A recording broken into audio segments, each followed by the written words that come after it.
Hey everybody, happy Tuesday. Today we're going to go ahead and start with some money. We're going to do these 2 pages again and then work on Prodigy. So there's lots of kind of different activities here that we're going to do. This first one is we're going to figure out how much money we have in our pocket. And it says that we have 2 quarters. So I'm going to go 2 here just so I don't forget. It says that we have 3 dimes. So I'm going to say 3 dimes. It says we have 6 pennies. So 3 dimes, 6 pennies in the pocket.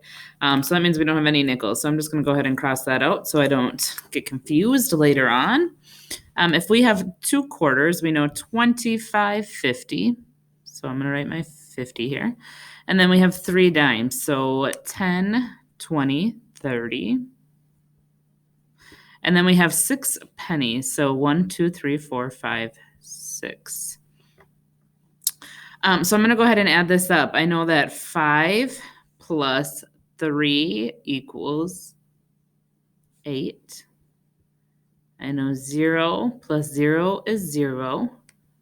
Plus 6 is 6. So we have 86 cents. This has the dollar sign, so we need to make sure we put our decimal. And then we have 86. Sorry, my pen is not writing all the way down right now. So 86 cents.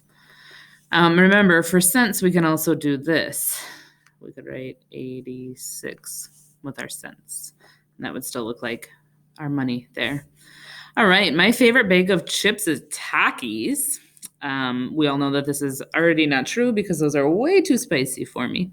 But that's okay. Somebody's favorite bag of chips are Takis. They cost $1.96. We have 3 quarters, 10 dimes, and 16 pennies. So we need to figure out how much that is. So we know we have 25 plus 25 plus 25. 25 and 25 is 50. Another quarter would be 75 cents. So we know that we have 75 cents with our 3 quarters. 10 dimes would be 10, 20, 30, 40, 50, 60, 70, 80, 90, 100. So we know that we have $1 whole here. And then we know that we also have 16 pennies, which would be 16 cents, right? So 0.16. So when we look at this, we know I'm going to do $1.75 right away. And then I'm going to move over here to the left. Here you can see me. We have $1.75. That was easy math. You all had that probably done before I did. The $1 plus the 75. So we have all of this added up to get our $1.75. Now we need to add 16 cents. So 5 plus 6 we know is 11. 7 plus 1 is 8, plus 1 is 9. We have $1.91. So we're going to go ahead and write this over here, 191. Is it enough to buy the bag of chips? Remember, our bag of chips cost us $1.96. So what do you think? Do we have enough money if we have $1.91? No, we don't, unfortunately. We need another nickel. All right. Tala has $5.45 in her piggy bank. She gets $5.55 for helping her dad clean the house. How much money does she have now? $5.55. We know that. We need to add $5.45. So right away, just kind of doing mental math when I look at this, I know it's 5 plus 5, so I know that we're at least going to have more than $10, right? 5 plus 5 is 10. We're going to do our 0, carry our 1. I'm going to add this 1 to the 4 to give me a solid 5. 5 plus 5 is also 10. Carry the 1. 5 plus 5 is 10, plus 1 is 11. So we know that she now, in her piggy bank, has $11 even. All right, go ahead and have you do the fact power here. I would like for you to try to not use a calculator and try to not even use a multiplication chart if you can help yourself, okay? If you do end up getting stuck, especially on some of these division problems, it's okay to use that multiplication chart I sent home with you if you need. All right, go ahead and hit pause. When you finish that, meet me back here for the next one.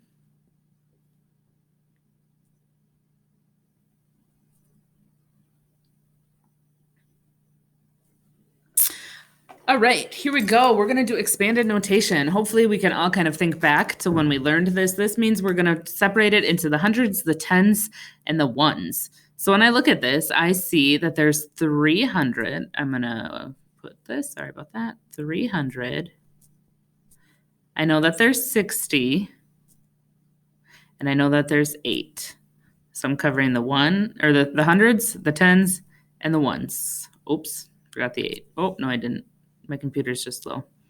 And we'll get that out of there. There we go. Okay, so we have 300 plus 60 plus 8 gets us 368. Now we're going to use clues in number 2 here to determine the mystery number. We have 3-digit number. So I'm going to go ahead. This is how I like to do this. Now we know we have 3 digits. 1, 2, 3.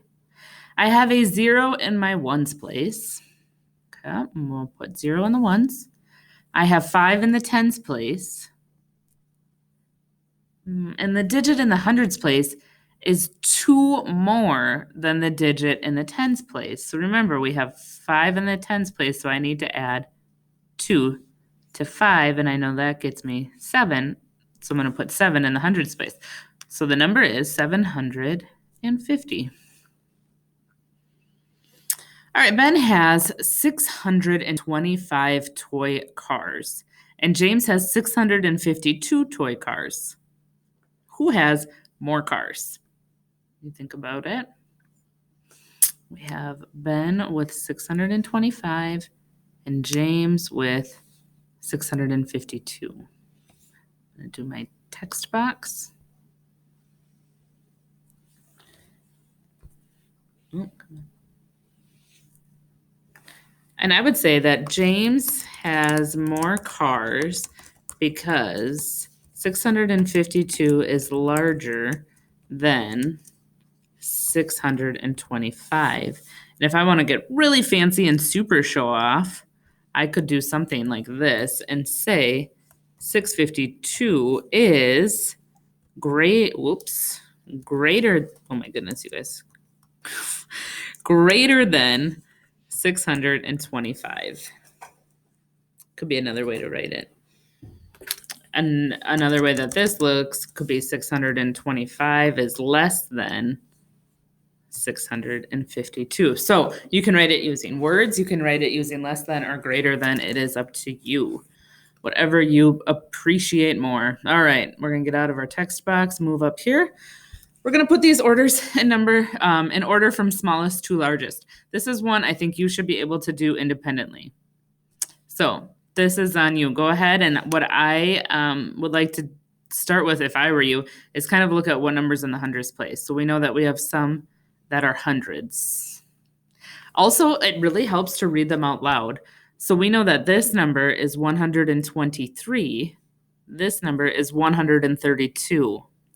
I know that 123 is smaller than 132. So there you go. I give you your first answer.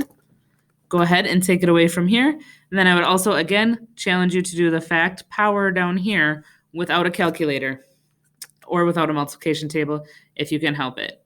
Have a great day. We'll talk to you soon.